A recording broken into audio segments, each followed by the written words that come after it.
After the king left the robbers' village, he came upon the hermits' village, but there were no hermits. They had all gone to the forest, in search of fruit to eat. Only the older bird, Pupaka, was at the village. When Pupaka saw the king, he flew to meet him. He spoke politely to the king. "Hello, great king. Pleased to meet you. I'm sorry, but all the hermits have gone to the forest to find some fruit. Please be my guest. Even though I don't have anything special to give you, please make yourself at home. Help yourself to any fruits you wish, and as much fresh water as you want." The king was pleased with Pupaka, and told him, "You're a very kind bird. You're not like another bird I met earlier today. That bird only spoke words that were not polite. He only wanted to hurt and kill me. You are very different from the other bird."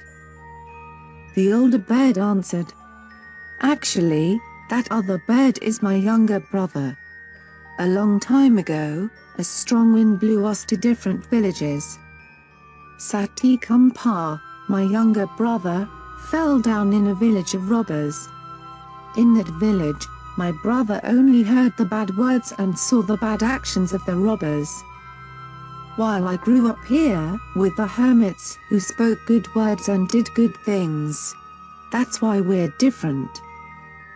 After that, the bird shared some good words with the king. If you become friends with good or bad people, you will change the way you act and speak.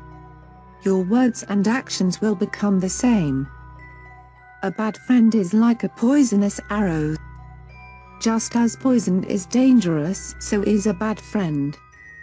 A clever man won't be friends with that type of person, if he wishes to live free of sin.